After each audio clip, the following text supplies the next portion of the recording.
అల్లు అర్జున్ కు హైకోర్టులో మధ్యంతర బెయిల్ మంజూరు చేసింది. సంధ్యా థియేటర్ తొక్కిసలాటలో మధ్యాహ్నం అల్లు అర్జున్ అరెస్ట్ అయ్యారు. నాంపల్లి కోర్టు ఆయనకు 14 రోజుల రిమాండ్ విధించింది. అరెస్ట్ అక్రమమని మధ్యంతర బెయిల్ మంజూరు చేయాలని హైకోర్టులో పిటిషన్ దాఖలు చేశారు అల్లు అర్జున్. సుదీర్ఘ వాదనలు విన్న హైకోర్టు మధ్యంతర బెయిల్ మంజూరు చేసింది. ఈ కేసులో సెక్షన్లు అల్లు అర్జున్ కు వర్తించవని హైకోర్టు చెప్పింది. అల్లు అర్జున్ కు కూడా జీవించే హక్కు ఉందని కామెంట్ చేసింది. అల్లు అర్జున్ కు హైకోర్టు మధ్యంతర బెయిల్ మంజూరు చేసింది. సంధ్యా థియేటర్ తొక్కిసలాటలో మధ్యాహ్నం అల్లు అర్జున్ అరెస్ట్ అయ్యారు. నాంపల్లి కోర్టు ఆయనకు 14 రోజుల రిమాండ్ విధించింది. అరెస్ట్ అక్రమమని మధ్యంతర బెయిల్ మంజూరు చేయాలని హైకోర్టులో పిటిషన్ దాఖలు చేశారు అల్లు అర్జున్.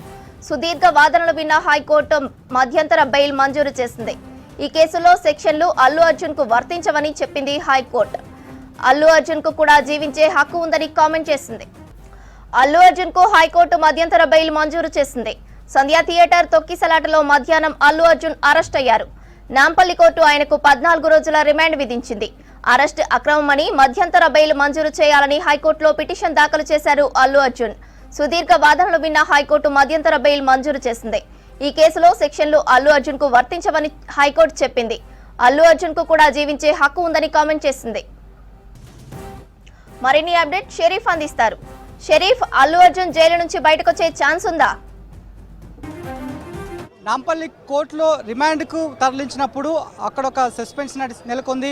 రిమాండ్ని అనుమతిస్తారా లేదా అనేది నాంపల్లి కోర్టు ఏం చెప్పబోతుందని చెప్పి ఒక ట్విస్ట్ ఉండే. ఆ తర్వాత మళ్ళొక ట్విస్ట్ అల్లు అర్జున్ ఎపిసోడ్లో తెర మీదకి వచ్చిందని చెప్పాలి. ఎప్పుడైతే నాంపల్లి కోర్టు 14 రోజుల పాటు జ్యుడిషియల్ రిమాండ్ విధించిందో ఆ తర్వాత చిక్కడపల్లి పోలీసులు నేరుగా నా వెనకాల ఉన్నటువంటి చెంచల్గూడ జైలుకి తరలించారు.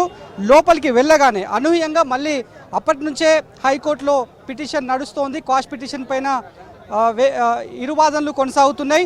ఆ క్వాష్ పిటిషన్ పైన నిర్ణయం తీసుకుంది. మధ్యంతర బెయిల్ని మంజూరు చేస్తున్నట్టు హైకోర్టు నిర్ణయం చెప్పింది. అవే ఆదేశాలు జారీ చేసింది. మరి ఇప్పుడు అల్లు అర్జున్ బయటికి వస్తారా రారా? రేపు సెకండ్ సాటర్డే. ఇప్పుడు జైల్లో ఇన్వార్డ్ 6 గంటల వరకే ఉంటుంది. మరి స్పెషల్ ఎగ్జామ్షన్ కింద టైం ఏమన్నా రిక్వెస్ట్గా ముందుగానే జైలు అధికారులకు సమాచారం ఇస్తారా? పలానా టైంలో ఆర్డర్ కాపీని, మధ్యంతర బెయిల్ కాపీని మేము వచ్చి సరెండర్ చేస్తామనేటువంటి అంశాన్ని చెప్తారా? నెక్స్ట్ ఏం ఉండబోతుంది? ఒకవేళ క్లియర్గా చెప్పొచ్చు, రేపు సెకండ్ సాటర్డే, ఆ తర్వాత సండే పని దినాలు ఉండవు కాబట్టి ఇప్పుడు ఏ క్షణమైనా ఇన్వార్డ్కి చేరాలి.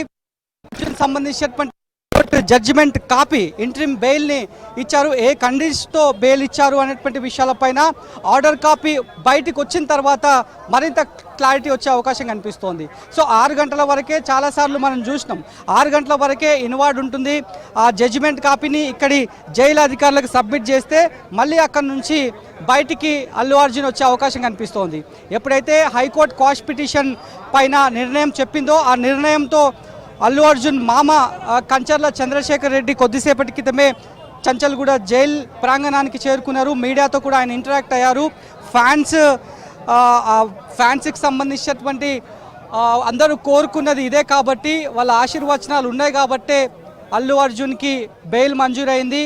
వాళ్ళు ఎవరైనా సరే, ఫేమ్ ఉన్న వాళ్ళైనా సరే, సాధారణ వ్యక్తులైనా సరే, కోర్టు ముందు చట్టం ముందు అందరు సమానులే, న్యాయం తమ వైపు ఉంది అనేటువంటి కామెంట్ ఆయన చేస్తూ లోపలికి వెళ్ళారు.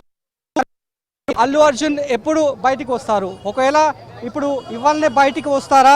బయటికి వచ్చి ఏమైనా మాట్లాడతారా? ఫ్యాన్స్ని ఉద్దేశించి ఏమైనా ట్వీట్ కానీ సందేశం కానీ ఏమైనా చెప్తారా అనేది కూడా ఒకంత సస్పెన్స్గా మారింది. అప్పుడైతే ఎక్కడైతే గాంధీ ఆసుపత్రికి వెళ్ళేటువంటి వాళ్ళ మామ మీడియాతో ఇంటరాక్ట్ అవుతున్నట్టు తెలుస్తుంది. ఒకసారి చూద్దాం. ప్రస్తుతానికైతే చాలామంది ఎక్కడైతే హైకోర్టు ఇచ్చినటువంటి ఆర్డర్ కాపీకి సంబంధించే వెయిట్ చేస్తున్నట్టు తెలుస్తోంది. సో నేను ఇప్పుడే వస్తున్నా. నేను డైరెక్ట్ వస్తున్నాను.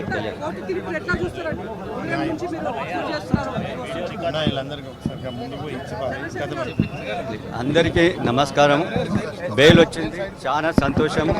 ఎందుకంటే ఎవరైనా తనకు న్యాయం జరగలేదంటే కోర్టు మెట్లు ఎక్కుతారు. కోర్టులే అది చిన్నవారైనా పెద్దవారైనా న్యాయం ప్రకారము న్యాయమైన తీర్పిస్తుంది. ఆ తీర్పు వచ్చింది, చాలా సంతోషం. ఇప్పుడు అంటే ఇప్పుడు న్యాయం జరగలేదని చెప్పి ఎవరు కూడా నిరాశ చెందొద్దు. ఎవరికైనా సరే న్యాయం అనేది జరుగుతుంది అనేది కూడా ఆయన మీడియాతో మాట్లాడారు. ఇప్పుడే తనకు కూడా హైకోర్టుకి సంబంధించినటువంటి మధ్యంతర బెయిల్ విషయం తెలిసిందనేటువంటి మాటను మీడియాతో మాట్లాడుతూ ఆయన చెప్పారు. సో ఆయన మాత్రం ఖచ్చితంగా ఇవాళనే అల్లు అర్జున్ బయటికి వస్తారనేటువంటి ఇంటెన్షన్తో ఉన్నట్టుగా ఇక్కడ తెలుస్తోంది. సో మరి సమయం దగ్గర పడుతోంది. ఆర్డర్ కాపీ జైలు అధికారులకు అందాల్సినటువంటి సమయం కొద్దిగానే ఉంది కాబట్టి మరి అందుతుందా? ఆర్డర్ కాపీని తీసుకున్న తర్వాత అల్లు అర్జున్ బయటికి వస్తారా అనేది చూడాలి. ఎప్పుడైతే గాంధీ ఆసుపత్రి దగ్గర మెడికల్ ఎగ్జామినేషన్కి వచ్చినప్పుడు అక్కడి నుంచి కోర్టుకి తరలించే సమయంలో కూడా ఫ్యాన్స్ని అభివాదం చేస్తూ అల్లు అర్జున్ పోలీస్ వెహికల్ ఎక్కినటువంటి సిచ్యువేషన్, అదొక భావోద్వేగమైనటువంటి సీన్గా ప్రస్తుతానికైతే ఫ్యాన్స్ అంతా కూడా చెప్పుకుంటున్నారు. ఆ తర్వాత ఉదయం సమయంలో కూడా అల్లు అర్జున్ భార్యతో కూడా మాట్లాడినటువంటి వీడియోస్ని కూడా ఫ్యాన్స్ అంతా కూడా వైరల్ చేస్తున్నటువంటి సిచ్యువేషన్ అయితే కనిపిస్తోంది. మరి ఇవాళ సమయం ఉంది, కొద్ది సమయమే ఉంది కాబట్టి ఆర్డర్ కాపీ చేరితే గనక ఇందాక మీరు చెప్పిన దాని ప్రకారం శ్రవంతి అల్లు అర్జున్ బయటికి వచ్చే అవకాశం ఉంది. ఆర్డర్ కాపీ జైలు అధికారులకు చేరితేనే బయటికి వచ్చే అవకాశం ఉంది. ఒకవేళ ఆర్డర్ కాపీ అందకపోతే కనుక ఖచ్చితంగా టిల్ మండే వరకు వెయిట్ చేయాల్సినటువంటి ఛాన్సెస్ అయితే ఉన్నాయి. మండే వరకు వర్కింగ్ డే లేదు కాబట్టి, రేపు సెకండ్ సాటర్డే ఆ తర్వాత సండే ఉంది కాబట్టి వర్కింగ్ డే లేకపోతే సో ఖచ్చితంగా మళ్ళీ మండే రోజే ఆర్డర్ కాపీ అందుకున్న తర్వాత అల్లు అర్జున్ని బయటికి పంపే అవకాశం అయితే కనిపిస్తోంది.